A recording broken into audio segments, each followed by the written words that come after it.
And we're recording. Okay. Okay. That's all right. You can get your seat in. Oh, I see. Yeah. All right. Well, let's take a moment and ask our Heavenly Father to be present with us as we go over this. Heavenly Father, we just want to thank you for our time spent here this week. We thank you for your presence, Father. We just thank you for this one Spirit that you've been gifting through all these vessels that are here today, during this week, and we just thank you, Father, for that. Prepare each one of us to learn more, to be open, to be receptive, to see the things afresh according to your true word. And we thank you and we ask you this in your Son's name, Yeshua. Amen. All right, so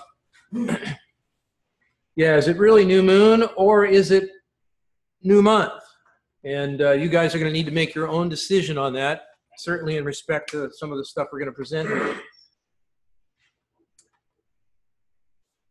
Okay. So, yeah, the proper translation of this term from the oldest known languages, both the Old and the New Testament, is the foundation to determine the calendar, or anything else for that matter, right? All of us here understand that our true foundation is getting back to the individual letters in the Hebrew, certainly taking the syllables of the Greek even, breaking the Greek into other syllables and determining the understanding of that.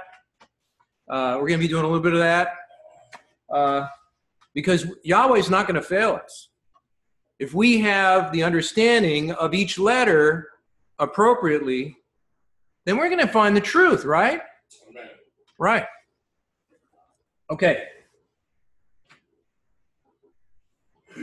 Okay, so his original calendar, we understand to be, from our analysis from the early chapters in Genesis, is that we're looking at a 360-day calendar, right? Ann had mentioned, that's the basis of our 360-degree compass and all that, everything about the circle with its 360 degrees. And so Yahweh doesn't change. We read that. We know that Yahweh was perfect from the beginning. We know that that's exactly what he intends for us at the end. And so here we are stuck in the middle. But he's got divine purposes in that. And he's going to make this thing so simple for us so that we can follow him in his original, even in this time period. And you guys know that regarding the 364-day calendar. But let's look at this relevant to the moon now. Yeah, and so just to set a little understanding here, we're just going to take a minute and look at Genesis 7 and 8 to show that, we're looking at, previously to the flood, a 360 model. Okay, so in Genesis, we're told that the flood started on the 17th day of the second month, and the waters prevailed for 150 days to the 17th day of the seventh month. So it goes from the 17th of the second month to 17th of the seventh month. That's exactly 5 months, right? So we got exactly 5 months, exactly 150 days. And so if we divide 5 into 150, we get 30. So we get 5 individual months of 30 days. Even today, the only known calendar that has 5 consecutive 30-day months is a 360-day calendar. Back in post-World War I, when League of Nations, they were all looking at all the various different calendars that all the different cultures had been utilizing. I think there was like 85 different calendars. And 360 was in that mix. Now, I don't remember seeing 364, but it might have been in there but at the time.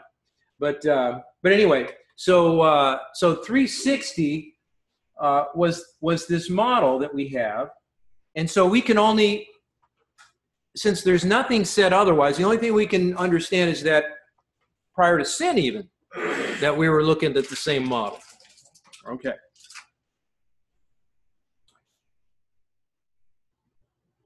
Okay, and then regarding prophecy, and this is my belief, why I believe that most of the prophets, if not all the prophets, have read and understood Enoch, because certainly Daniel in Revelation are utilizing a 360-day model in their prophecies, right? We know about the 42 months that reflect 1,260 days, right? Daniel talks about the times, and half a times.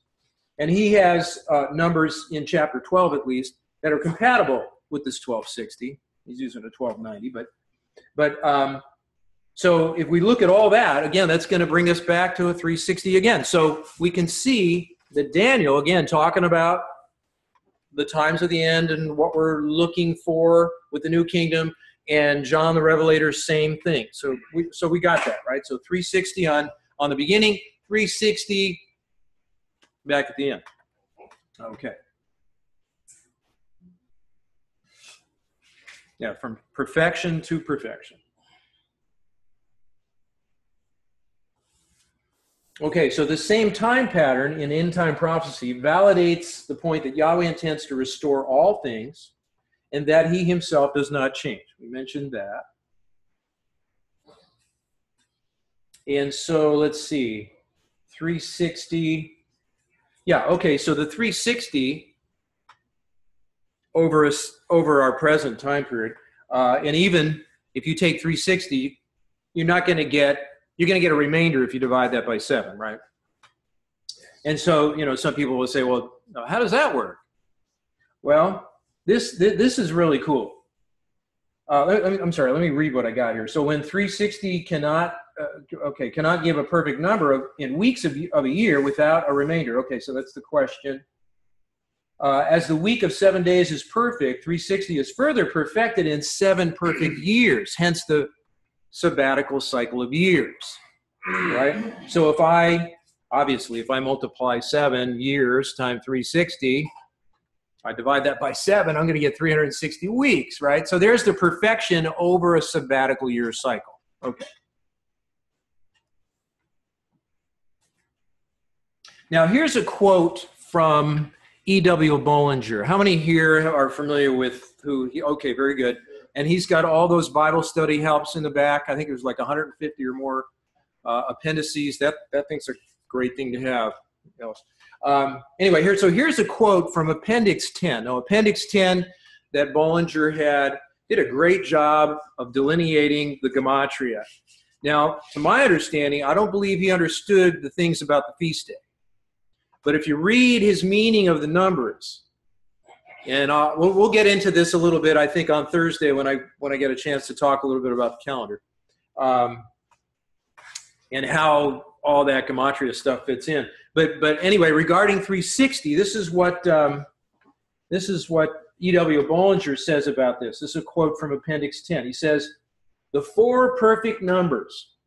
We have 3, 7, 10, and 12. Now, the perfection in that is number 3 is called complete perfection. 7 is spiritual perfection. 10 is ordinal perfection, and 12 is governmental perfection." Okay, so the 4 perfect numbers have for their product. In other words, if I multiply each one of those together, the remarkable number of 2520. And what's so great about 2520? It is the least, think about that number, right? It's the least common multiple of the 10 digits governing all numeration, and can therefore be divided by each of the 9 digits without a remainder. It is the number of chronological perfection. That's something to meditate on.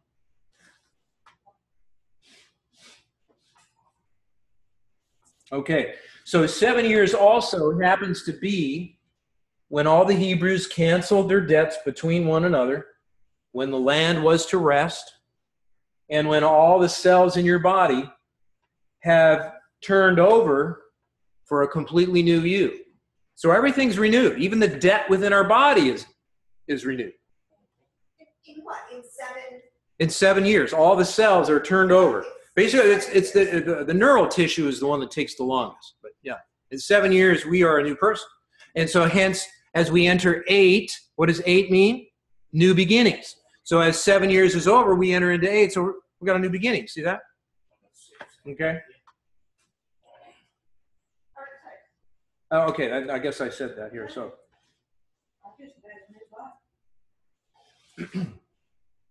okay, and of course, yeah, many other divine patterns can be shown why this 360-day calendar was and still is perfect. So I'm doing this just a little primer on the calendar before we get into the moon stuff. So with no record of any change in timekeeping directly after sin, the 360-day calendar described just before the flood must have been the same from the very beginning. And then though sin brought about changes, we know Yahweh never changes. We talked about that. Because his ways are perfect, his original calendar is perfect. So after the flood, he could only make perfect intercalations to the perfect calendar to best represent his perfect redemption for man. And by the way, number 4, since we're adding 4, as Enoch mentions in Enoch 75:1, that Yahweh's going to intercalate his calendar by 4 days, right? 4 gematrially means redemption, okay? You know, we think about how many times more did Zacchaeus have to pay anybody he had done wrong? 4 times as much, right? And we can find that in the Torah also. So Enoch had prophesied, quote, that a deluge is about to come upon the whole earth and will destroy all that is on it. That's Enoch 10, verses 2 and 3. And he had given us the precise intercalations for Yahweh's calendar and the course of the stars for the new earth. Of course, we know that all those calendrical chapters, right? I think there's 11 of them, 72 to 82. And according to the book of Jubilees, Noah was the first to incorporate these same intercalations to Yahweh's original calendar, right off the boat, if you will, right? We have quoted here, or notation for Jubilees 6:29 through 38. And all Noah's descendants to Abraham, Isaac, and Jacob, they kept the same intercalated 360-day calendar. I like to refer to it as the intercalated 360 because it gives the connotation that, hey, this was not intended to be changed, right? Yeah. And here's various locations in Jubilees relevant to that.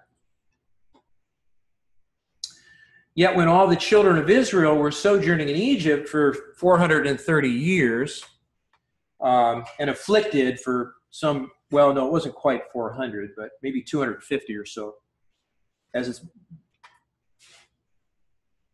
well, okay, there may have been affliction for 400 years, but I think there was enslavement for 200 something. Yeah, anyway, somewhere in there. But consequently, they had lost sight of Yahweh's calendar altogether, you know, because they had what? They had the Egyptians overseeing all their stuff, and you can't do this, you can't do that, right? Makes sense. Until Yahweh gave it back to Moses when he came back to Egypt, and gave it back to him right on schedule. And we find that in Exodus 12, verse 2, and verse 41. We're going to pick apart verse 41. Okay, so after the death of the firstborn and all the plagues in Egypt, right? Moses had been there, and all those plagues had passed over Egypt. And the children of Israel, Moses and Aaron led the people out of Egypt into the wilderness. And then in Exodus 12, again, 41, we read the following. And this is taken from King James, and most of the other translations have something very similar to this. And it came to pass at the end of 430 years, even the self-same day. Okay? It came to pass that all the hosts of Yahweh went out from the land of Egypt. Now that word self-same day in Hebrew is Essene, which means exactly identical. That means it was not only the same day of the week, but it was the same numbered day of the numbered month. Say the word again. Essene. That's now in English that would be spelled, I have here, Zeh, and then the second word, Etsem, is Etsem. Okay?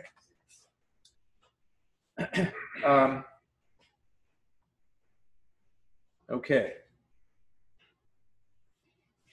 And so a lot of us here, we recognize, there's a reason why the books of Enoch and Jubilees didn't quite make it to the canonization process, right?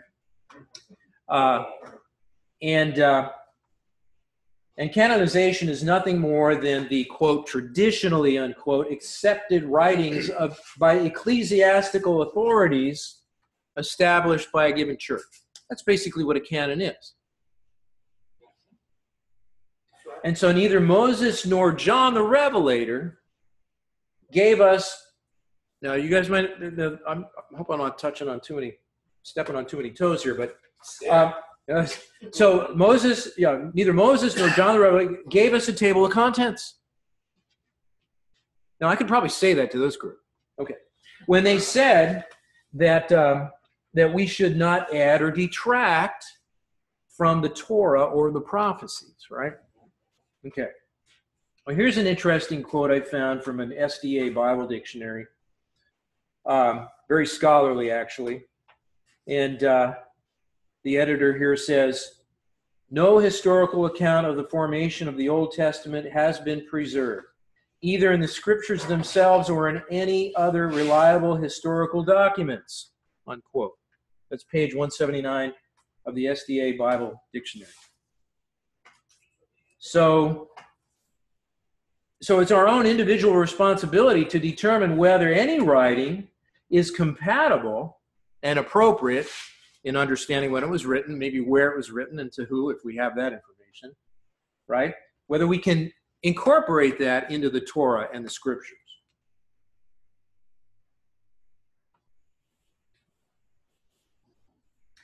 And I just find it interesting, the canon of the Old Testament that we have, right, was not determined by the early disciple believers, as it should have been, but by a body of religious leaders who rejected the gospel of Messiah. Yeah, this is part of our problem. Can you say that statement one more time? I didn't return. Oh, okay, yeah. So the canon of the Old Testament not determined by the even we're looking at the Old Testament too. The Old Testament is our foundation. The New Testament is commentary to the Old Testament. I mean, essentially, right? There's fulfillment elements in there, but they know everything that Yeshua ever talked about had its foundation in the Torah and Tanakh, right? Okay.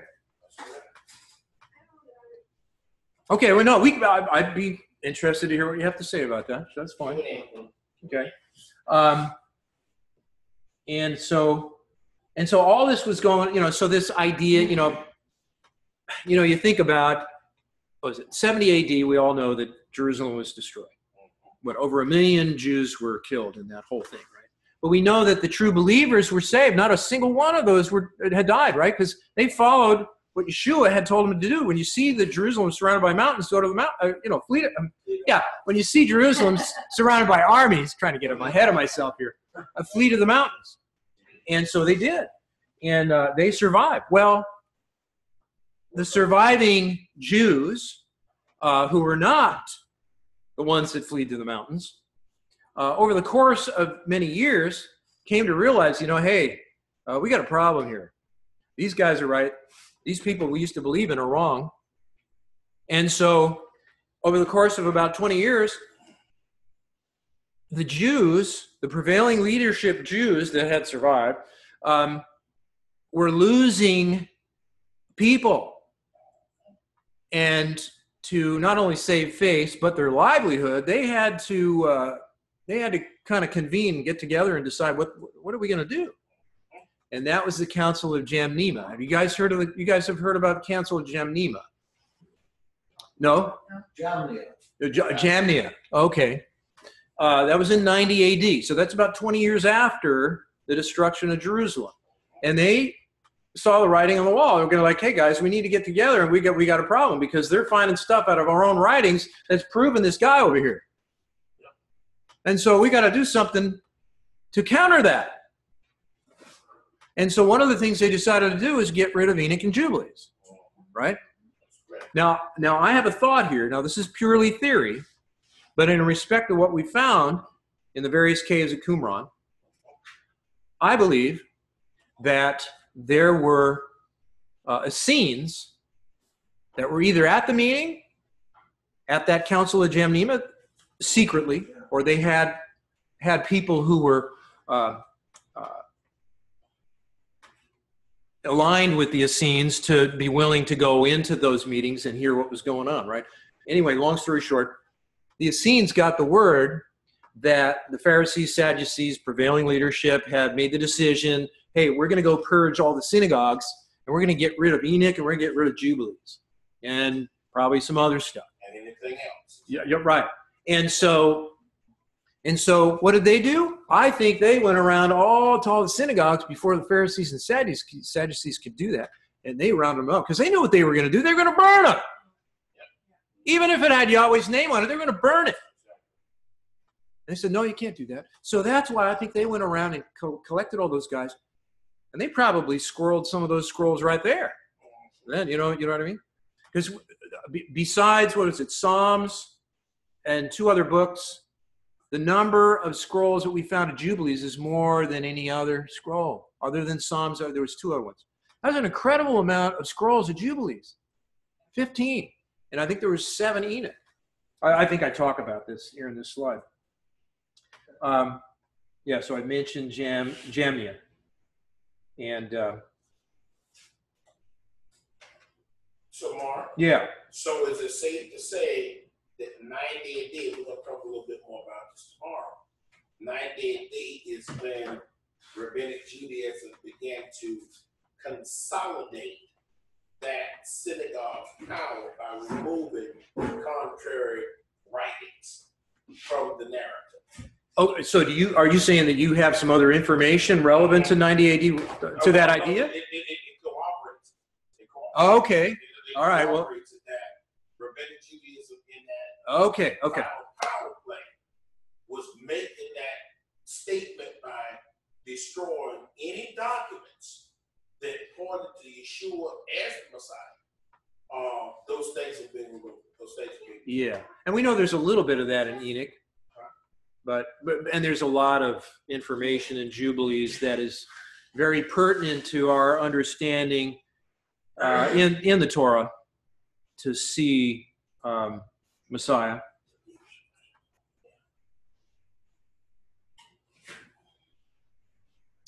And now I wasn't aware of this. Some of you might be, but I understand. Now I only got this from one source, though, so this could be open to any word from anybody here. But supposedly, there's 26 different lunar calendars today.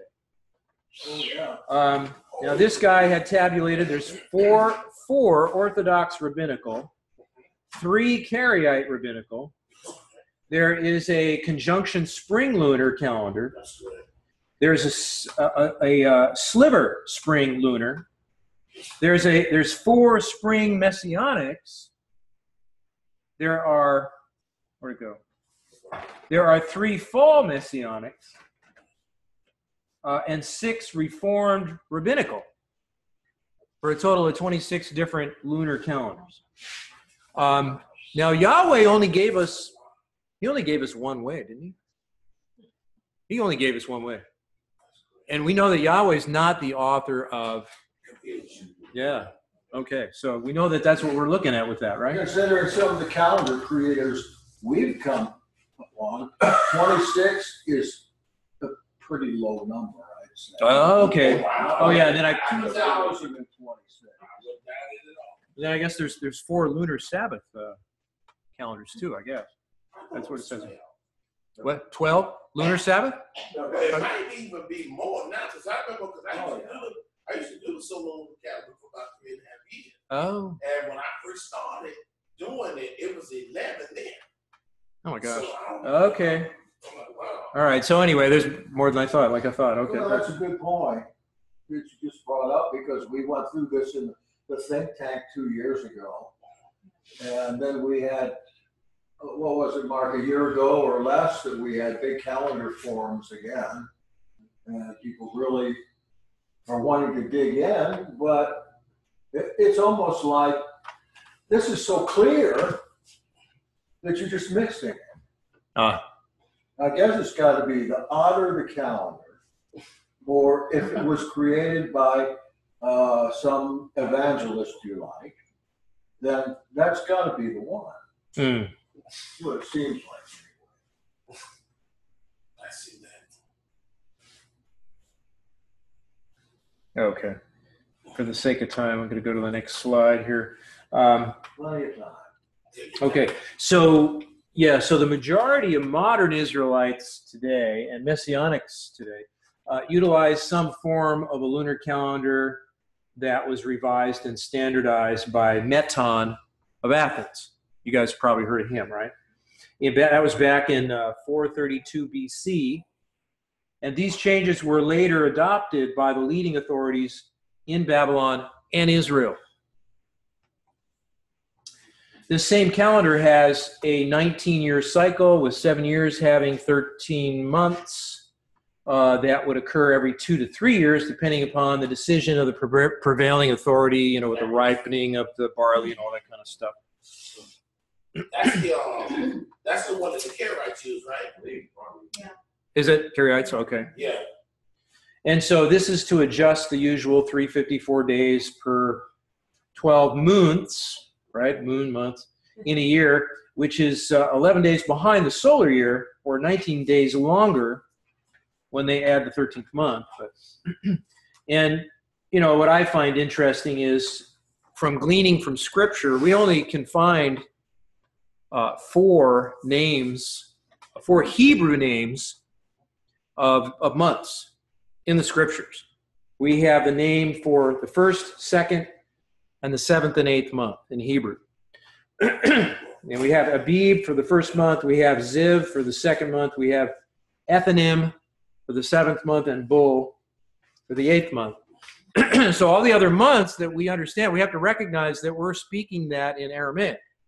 And we know that Aramaic is a dialect of Hebrew that came out of Babylon. Okay. Well, now, if you take the time to evaluate this, you will find this is a little scary. It's not unlike our Gregorian calendar. We know where that came from. Okay? And we use that. All right. Well, guess what? In Babylon, in the Chaldean language, can you guys see that okay? It may not show up very well up on that screen. But each one of these months that we refer to by name, if we mention it in Aramaic, if you add the syllable u on the end, you basically got the same month in Chaldean. So like the first month in Chaldean is Nisanu. The second one is Iyaru. We all know where Tammuz came from, and we certainly know Moses never used that one, right? Okay. So anyway, so just thinking about the names of these months, it's like, wait a minute, where's this calendar coming from? Just like where's the Gregorian calendar come from? Okay. Interesting. Okay. And you guys know that there's not even any mention of a 13th month in Scripture anywhere. Exactly. You know, so there's no instruction. We're going to talk a little bit more about that, but okay. Where do you think the 13th month came from, Mark? Oh, that came from Babylon. Because the Babylonians were keeping the lunar calendar. See, the thing is, when Judah was taken captive by Babylon, the Levitical priesthood had no other recourse but to take on the economic timekeeping of their captors. And so the Levitical families that were willing to compromise the most and oblige the Babylonian priest were the ones that were given the most authority over their own people. And that continued even after the Medes and Persians took over Babylon because they were lunar keepers. And during the 70 years, who do you think established the whole Hebrew thing? I mean, with the language and everything. And so Medes and Persians, I just kind of established that. Yeah, Danny. Didn't the Levitical leadership get split at the time of the carrying away? Because half of the Levitical leadership, went into captivity via the Assyrian Empire. Yeah, okay. And, yeah, well, and the other half went. Yes, so the Israel, the 10 tribes going north. Mm-hmm. But we're talking about Judah and Benjamin that basically had gone to Babylon. But you're right, the 10 tribes went to Assyrian captivity. But okay, so regarding this month thing, the very first command that Yahweh gave to Moses, right? The very first command he gave him for the children of Israel was Rosh Chodesh, which means, the true meaning of that, and if the rabbi's honest with you, because there's some rabbis I know that would actually say, well, yeah, it means beginning of months. Oh, but it also means, yeah. But no. It means, I find it interesting. Now, Rosh Chodesh is only found 7 times in the entire Torah. Did you know it's not even found anywhere outside the Torah? It's not found anywhere in the Tanakh.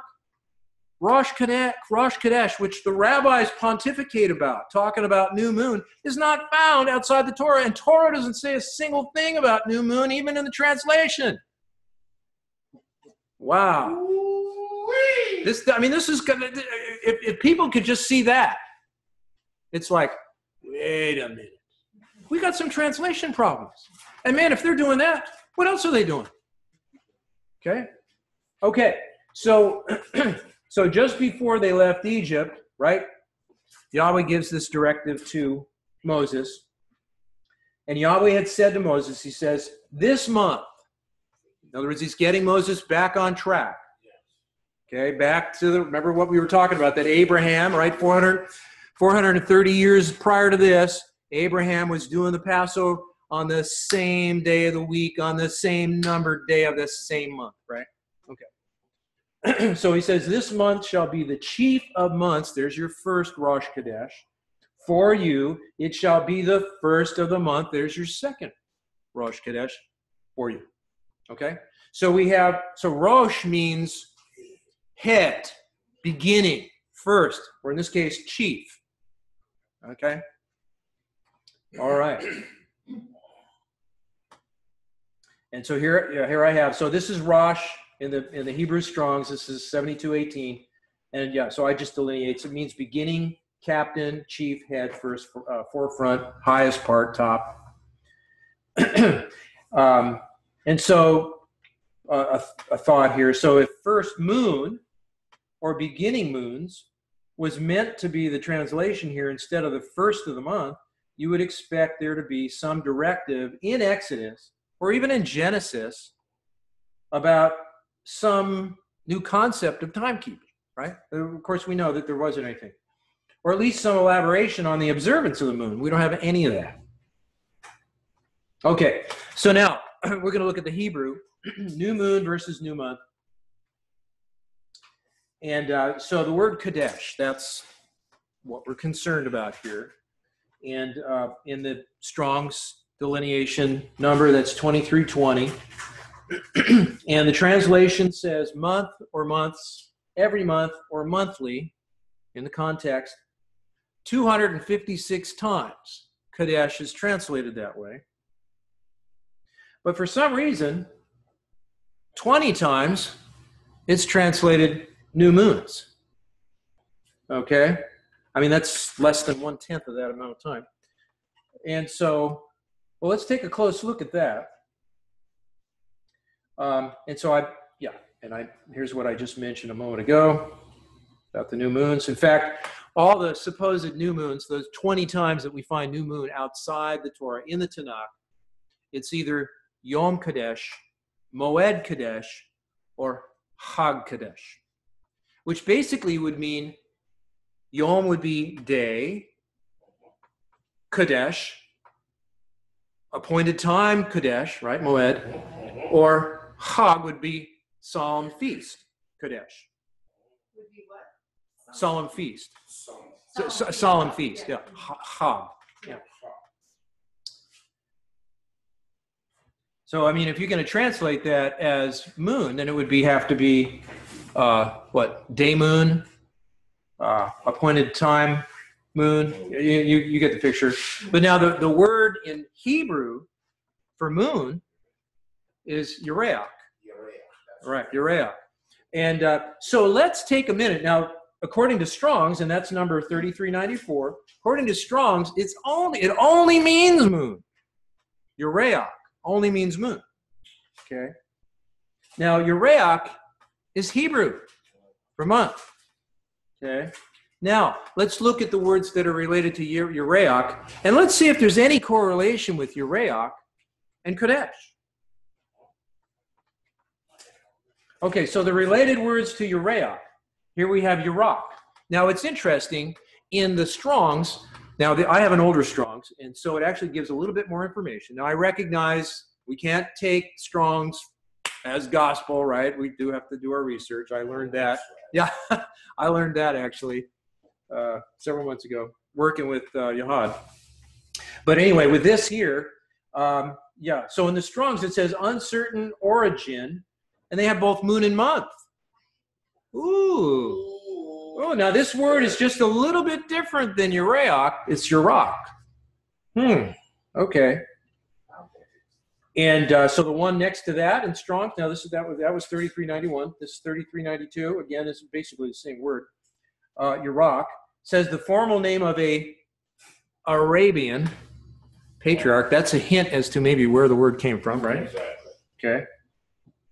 And then the last one, number 3393, again, it's basically the same pronunciation, Yerak, and it specifically tells it right there that it's Chaldean or Aramaic and means months. So Aramaic, we understand, is a Hebrew dialect that came out of the captivity in Babylon. Now, you will not find any correlation with Kadesh and Urayak. I could not find any. There's none. Yeah, none. Well, you know, Kodesh just simply means new. It does not mean renewed. It does not mean moon. Yeah. It does not mean month. You have to supply the noun that it modifies. Right, that's right. Right. So now in modern Hebrew, if I say Kadash, I'm saying new. If I say Kodesh, I'm saying month. So if I change the vowels a little bit, you see new month, right? Okay. Okay, so during their 70 years of bondage, the Levites were compelled by their Babylonian priests to forsake their times and laws and determine their months by the first visible lunar crescent. And because the cycle of the moon at this point, probably close to a generation into Babylon, because of the cycle of the moon was the same as a month at that point, certainly to the Babylonians. Over time, through oppressive coercion, the Mosaic calendar was discarded, and the word Urayak, or moon, became associated with the months. But of course, we know, there was, my understanding is there was an explosion of, if you will, denominations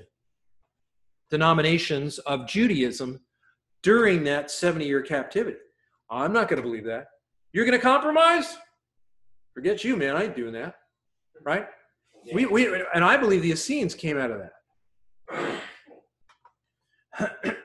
Ultimately, from its beginnings. So going back to this Urak, being uncertain origin, the reason why they say uncertain origin is because this Aramaic word is found 3 times in the Torah. Wait a minute.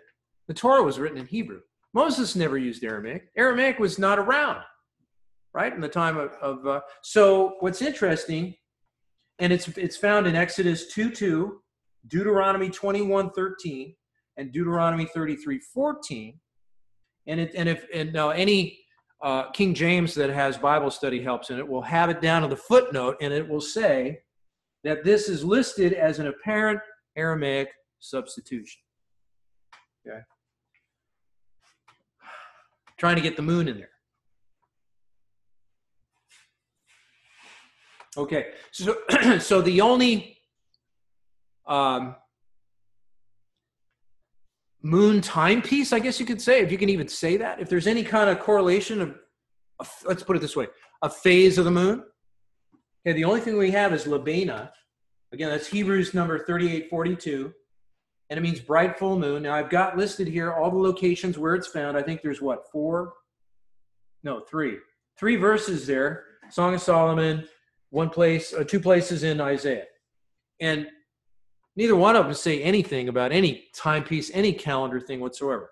But I put that in there just in case anybody wanted to evaluate that. Okay. And then the other one is Saharon, which is translated crescent moon necklace, ornaments, round tires like the moon. Again, that's another piece of jewelry. And again, this is nothing about any kind of timepiece.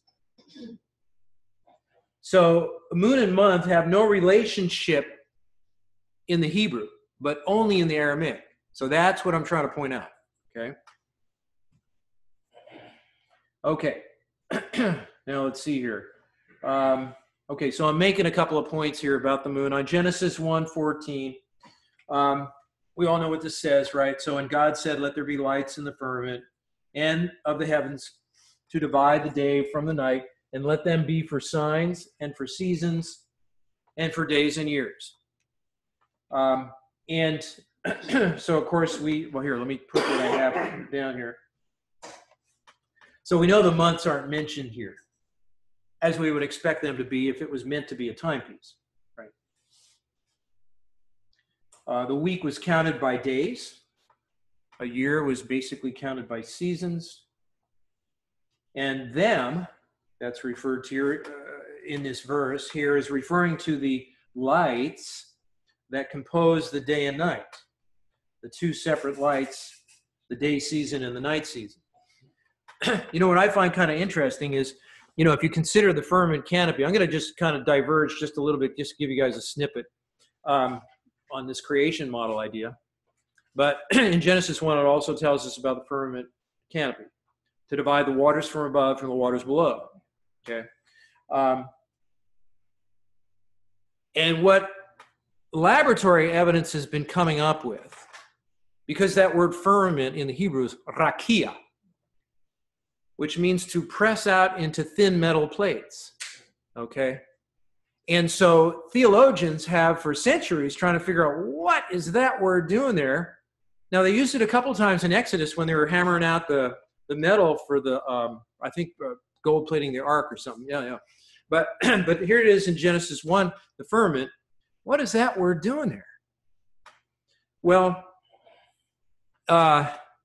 this is probably maybe 20 years ago now. In the laboratory, these scientific creationists are trying to make sense of what we know of physics and our present environment to figure out what was this firmament canopy thing. You know, so they took all the known elements of our atmospheric gases, subjected them to all the elements of Boyle's law, and Boyle's law is that you can change any element in the periodic table to a gas, liquid, or a solid, depending on the temperature and the pressure.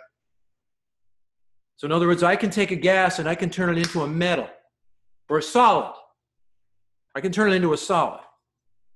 Okay? So what they found was, because they tried nitrogen, that didn't work, created a problem. They tried carbon dioxide, that didn't work, that would kill everything off. They tried one thing after another, right? And so they tried oxygen, too flammable. So what they found was they took water vapor and subjected it to a given pressure. Now the temperature might have been close to minus 150 degrees Fahrenheit. Now, if you go 11 vertical miles into the atmosphere today, you'll come to a region in our atmosphere where it is minus 150 degrees Fahrenheit. So it could have been that very close to that temperature that they took, and a given pressure, whatever that was, and they took water vapor and the oxygen and the hydrogen, right? We know what water is made out of. The oxygen and the hydrogen separated. The oxygen became a liquid blue, and the hydrogen became a pink metal. A pink metal.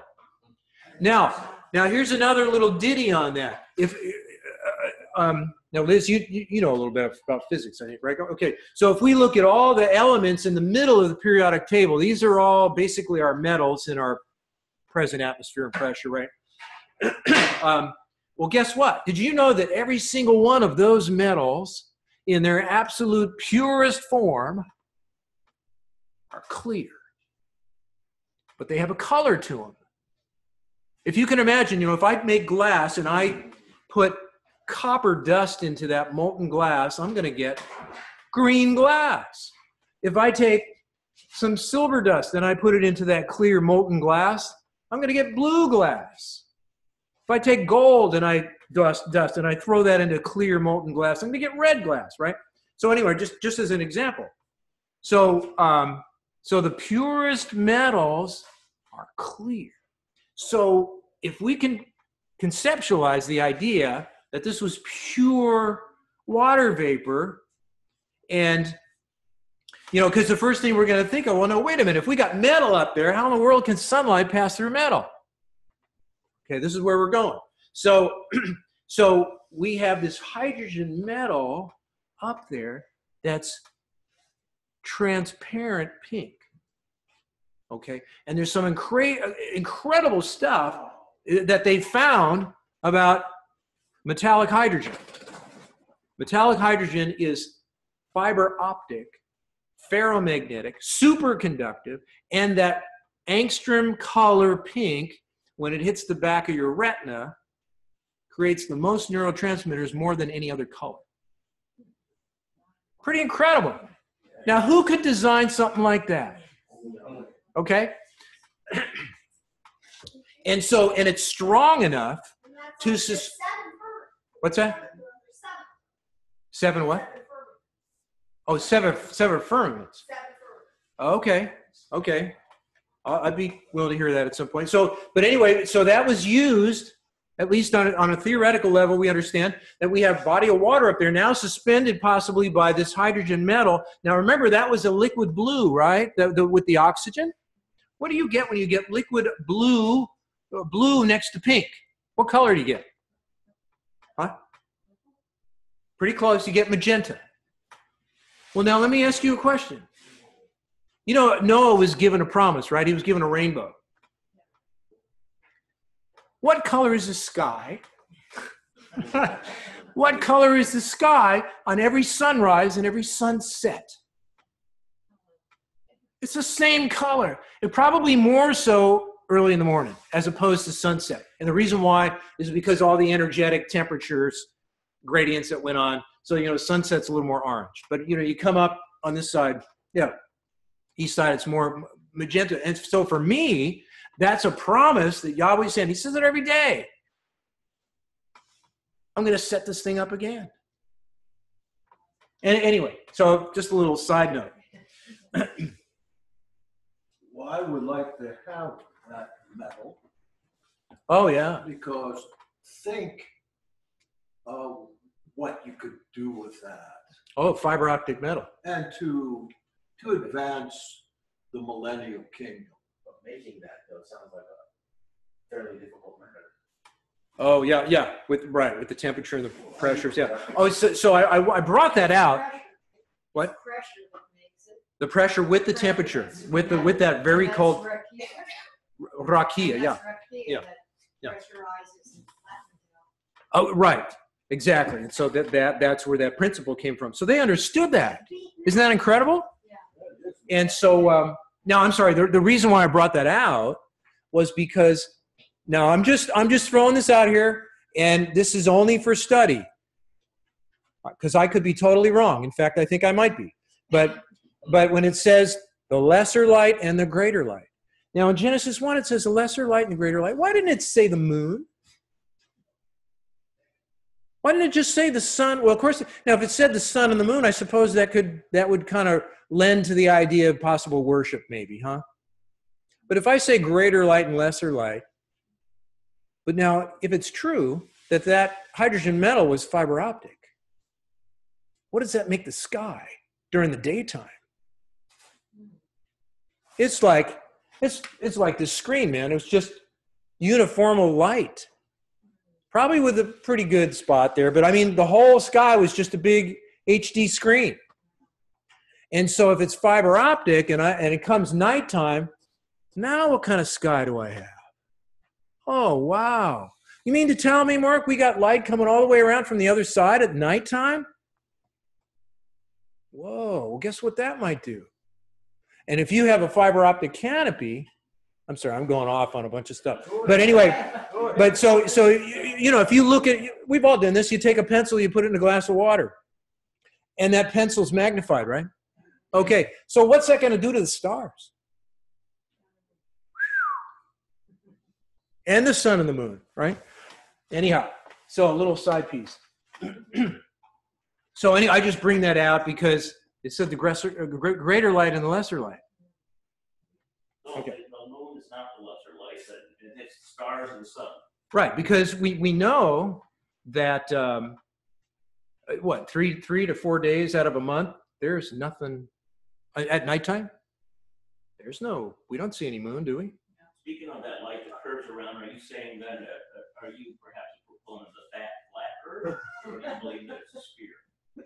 Oh, I believe it's a sphere. Because there's a verse somewhere, I don't know if it's in Isaiah, where it says, and the earth is a globe and hangs on nothing. Yeah. But you know that's going around. Oh, I know. We had a big discussion just before I got out here. I know, I heard. Yeah. Yeah. Okay, and then Psalm 104:19. I'm sorry, we took a little bit of time on that. But, and so here's different versions of that. He appointed the moon for seasons. This is the King James, right? The sun knows it's going down. And so, we all take, most people, we probably did this as early Messianics, right? That this is talking about, the moon calendar stuff. No, that's not the case at all. Let's look at another one. This is interlinear Bible. He made the moon for seasons. Okay, the sun knows it's going down. And here's the Holman Christian Standard Bible. He made the moon to mark the seasons. The sun knows when to set. So basically what this is talking about, if we read it in its context, because prior to this verse, it's talking about all the animals and how Yahweh takes care of them and gives them instincts to do certain things, including, right after this verse, telling man how he's supposed to labor in his field. It's all about the time and seasons of the year, when you plant and when you harvest. It's nothing to do with the monthly cycle, not in terms of keeping track of the month. So the psalmist is referring to the cycle of nature. Every season the sun would be at a different angle. That's why it says the sun knows where and when to set, right? A different angle in the sky and set at different times and points on the horizon. That's what that's all talking about. Okay, so Numbers 10 and also in Numbers 28, we got a few verses. And this is from King James, and most of the other translations have this correct also, right? It's talking about the beginning of your months. Never says new moon. And this is in the Torah, right? So we're not going to find new moon anywhere in the Torah, not even in the translations. They didn't want to touch that one, I guess. But they're willing to do that outside the Torah. Okay, so these are new month offerings. Okay, so the book of Leviticus, we know that's the instruction book for the priests. Well, if there's any delineation for the moon, we'd think it would be in that book, right? Okay, well, let's go through that. Well, so there's no new moons, right? Like we talked. No, not mentioned or described. No moon or moons are mentioned at all. No mention of a 354-day year. There's no mention of a 13th month. No mention of any intercalation month. No mention of a 3-year cycle, but of sevens. Of course, we do have 3-year cycles mentioned in Enoch. No mention of sighting a crescent. No mention of disruption of a 7-day cycle. No such instruction on the use of the moon anywhere in the Torah or the Old Testament. Okay, some of this is review for you guys. And so the Strong Index tells us, that there's 20 times where the King James and many of the other translations where they take Kodesh and translate it to new moon. And so to be fair in our deliberation, we should examine every instance in the original language with a proper context. Now, I did make this somewhat exhaustive, so if I hear any snores, I'll know it's time to speed up, right? Okay. Okay, so because we want to determine the writer's original intent, right? So that's why we want to look at all this stuff. So here they are all listed. There's the 20, and we're going to take a little bit. We're just going to kind of fly through these. We got some of them allocated together. So here's 1 Samuel chapter 20. Okay, this is the one where David is in hiding for 3 days, right? And David said to Jonathan, behold, the new moon is tomorrow, right? Now, why would David use the word makar? Now, in the Strong's, that's number 4279, translated tomorrow, which refers to the next morning. Now, are you going to see a crescent moon in the morning? You're not. And now he must have been referring to new month, right? For the daylight of morning. And it was, okay, so here's the other verse. And it was the new moon, right? The translation. But Saul did not say anything on that day. And that word day here is yom, which from the Strong's delineates number 3117, which is from sunrise to sunset. Again, here we are, daylight. Okay? And so again, you're not going to do that with the moon. In 2 Kings chapter 4. And let's see, someone's talking to somebody about going to the priest. Why are you going to him today? It is neither the new moon or the Sabbath. Here again, we have the Hebrew word yom, talking about daylight again. Let's see, the term new moon here is purely kodesh. Change 2 vowel points and you have kadash, which can mean new, right? So not sure exactly how they utilized, now they didn't really have vowel points until 900 AD, right? Isn't that right? So I'm not sure how they actually did that, but somehow we see the correlation between kadash and kodesh. Kadash meaning new, and kodesh understood to mean month.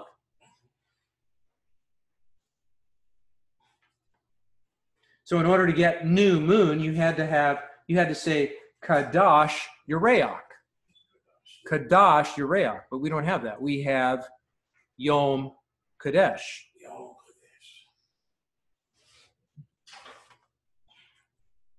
Okay, and a few out of Chronicles. And they were to offer all burnt sacrifices to Yahweh in the Sabbath, in the new months. I'm sorry, I got to read it the way they translated it. In the Sabbaths, in the new moons, and on the set feasts. And for burnt offerings, mornings and evenings, afternoons, on the new moons. In the translation. Every day required burnt offerings according to the commandment of Moses on the Sabbath and on the new moons and the appointed feasts.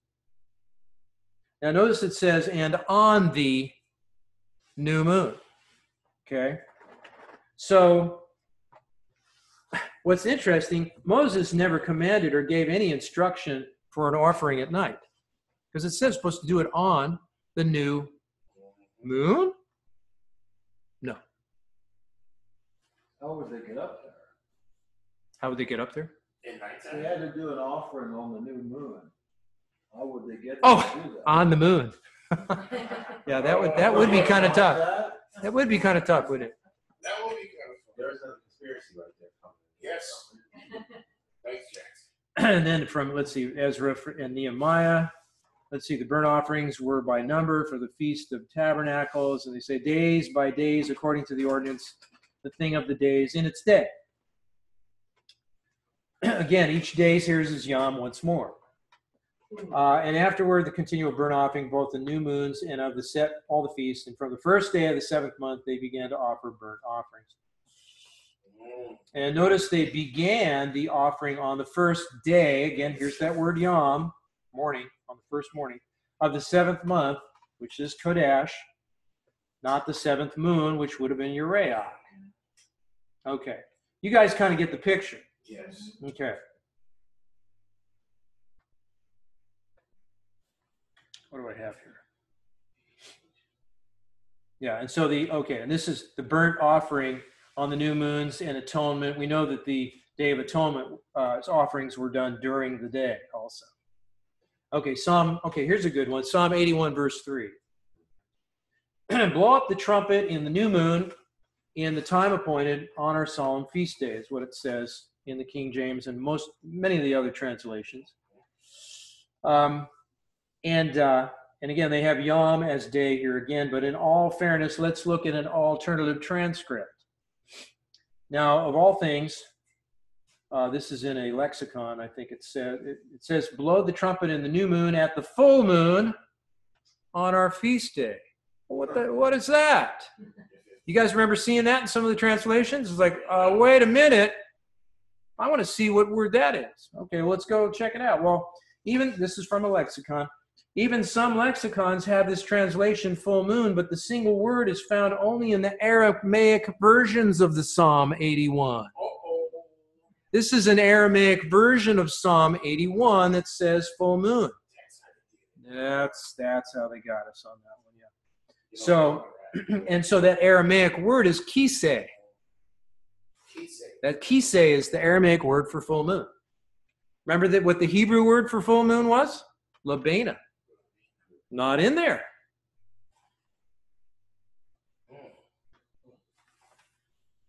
Now, interestingly enough, the Aramaic Peshitta, you guys have heard about that, okay? Yes. The Aramaic Peshitta of the Eastern manuscripts does not have at the full moon, but in the time appointed. And that was in Aramaic. So who added that? Wasn't even in the Aramaic Eastern text. So we got some little games playing here. And then we have Isaiah 1. He says, do not add to bringing vain sacrifice. It is a hateful incense to me. I cannot endure the new moon, as it says in the translation, and the Sabbath, and calling the meeting and the evil assembly. And my soul hates your new moons and your appointed feasts. They are a burden to me. I'm weary of bearing them. Now, this is interesting. Isaiah said this. Now, Isaiah was pre-Babylonian captivity. Okay? Though Isaiah had written this in Hebrew and has the word Kodesh here, again, before Babylonian captivity, even then Israel had lost sight of their importance, right? I mean, this is the whole reason why Israel or Judah, the tribe of Judah and Benjamin, was taken into captivity. Was because their cup of iniquity became full because of what was going on. Yeah. Okay. But even at this point, they were not keeping the moon. But they just were not keeping the feast appropriately the way that God intended. That's what Isaiah is saying here. But so the problem is that new moon should be new month here. And I'm going to give you a final on this Kodesh. Okay. Okay, but before we do that, let's look at this. So scriptural comparison of Isaiah 66:23 and Revelation 21:23. This is talking about the New Jerusalem.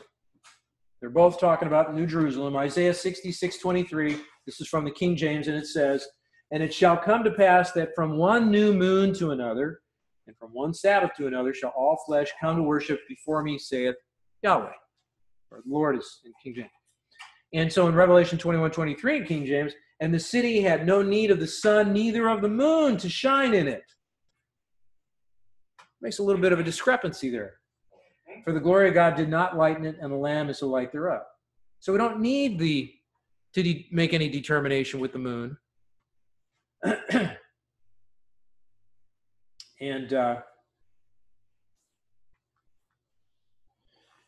And Isaiah 60:19-20 says, and the sun shall be no more thy light by day, neither for brightness shall the moon give light unto thee. The sun shall no more go down, neither shall thy moon withdraw itself, for Yahweh shall be thy everlasting light. Ezekiel 45, I think we're almost through these. And again, they're talking about new moons here. And what do I have here? Again, it's daylight hours. Again, problem. Talking about new moon yams, which is an oxymoron. Okay. Yeah, and so at Ezekiel 45, 17 and 46, verses 1, 3, and 6, even the Aramaic Peshitta has, quote, and on the first day of the new moon. What? On the first day of the new moon? I didn't know there was 2 days of the new moon. So it's a bit trite to have first before the new moon. Okay, anyway. I guess a couple more. So Hosea chapter 2, Amos chapter 8, and this is now, of course, this is said to a backsliding Israel. Yahweh says, I will also cause all her joy to cease, her feast days, her new moons, and her Sabbaths, and all her solemn feasts. Again, we have the word Kadesh here, so that should be new months, but But and you who are saying, when does the new moon pass so that we can sell grain? Here's an interesting version. And apparently referring to the day of the new moon, yet the Aramaic Peshitta has the following, saying, when will the month be over that we may sell grain? So it's actually saying that that word Kadesh should be month, even though it sounds a little trite in English. Right. Yeah.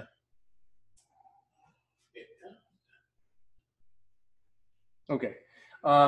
Okay, so to sum it all up, if Kadesh can also mean the moon, why is Kadesh not used as the moon in the scriptures whenever the scriptures refers to the sun, moon, and stars? We have in Habakkuk 3:11, the sun and the Uraeach stood still. In 2 Kings 23:5, we have, it is the sun and the Uraeach. In Job 31:26, it is the sun and the Uraeach. Okay, so we're not seeing any Kadesh here. In Psalm 8:3, it is the Uraeach and the stars. In Psalm 72:5, the sun and the Uraeach again. And in Psalms 136:9, the Uraeach and the stars again. Okay. So we can see we got a problem here, right? We see that. Isn't it odd that if Kadesh also meant the moon, that it is never used in the same sentence with the sun, the stars, or the night anywhere in Scripture?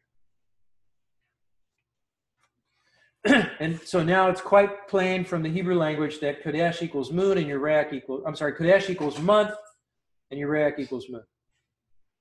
In all the translations reviewed for this study, nowhere in the writings of Moses was found Rosh Uraeach, but only Rosh Kadesh, the beginning or the first of the month. Are we at a point to? No, it would be a good point. I just didn't want to interrupt here. So it's therefore only by tradition that the translators have translated the Hebrew word Kadesh to the term new moon. Okay. So we'll take a break and. Excellent. Okay. I like that. Presentation. I like that.